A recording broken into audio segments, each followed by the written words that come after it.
President Erdogan of Turkey has slammed NATO's concerns over the purchase of a Russian defence system. He said that from now on, Turkey is set to control its own security. They went crazy because we made the S400 agreement. What were we supposed to do? Wait for them? We've taken precautions and will continue to take precautions when it comes to our security, and we'll fend for ourselves. We'll take matters into our own hands. There's no other way. According to the manufacturers, the S400 can shoot down up to 80 targets at a time, with a range of around 400 kilometres. The deal's proving to be a big worry for NATO allies, though. They say it's incompatible with the alliance systems already in Turkey. A NATO interoperable missile defence system remains the best option to defend Turkey from the full range of threats in its region. It's important to note, though, that Germany, a leading member of NATO, of course, has restricted some arms sales to Turkey, and that decision may have been a factor in the country's choice now. Analysts we spoke to say Ankara has been left with little choice but to shop around, even if it has ruffled feathers. Why Turkey is doing this is very simple. Turkey had experienced several military embargoes by the United States of America, and now Germany started now to stop certain weapon deals to Turkey, which Turkey needs a lot in order to fight terrorism and to defend the borders. Turkey and Ankara have to decide on which side they're on.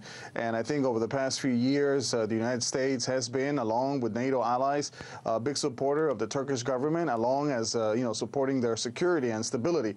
But I think the recent government and Erdogan's behavior has become a little bit volatile and unstable for the region. And I think his idea of defying the West by reaching agreements to buy weapons from Russia does generate concerns. And even though he is right, he has the right to decide from what country he will buy weapons.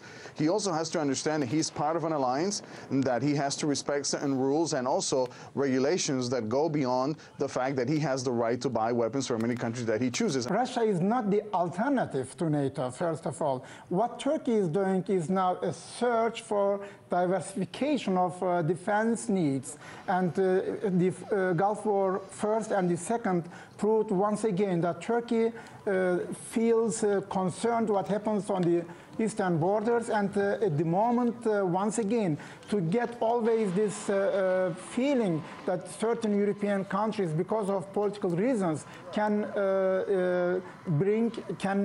put military embargo towards Turkey. It is not fair from Turkish perspective, at least, as the president and government. Yes, Professor, but Turkey has to show some restraint and some stability in order for those embargoes to be lifted. It doesn't make any sense. If Turkey buys it now, then it is a problem. It is not alternative. Once again, I underline this. Don't misunderstand this. America remains for Turkey a #1 security partner. So Russia is now a possible new partner for certain defense system. Yes, but if that is true, if the U.S. is the #1 partner in security, you can't be dealing weapons with a country that is not friendly to the U.S. Oh, just a minute, but Russia is our neighbor. So Turkey cannot make policies because somebody is not liking America or not. This is our neighbor.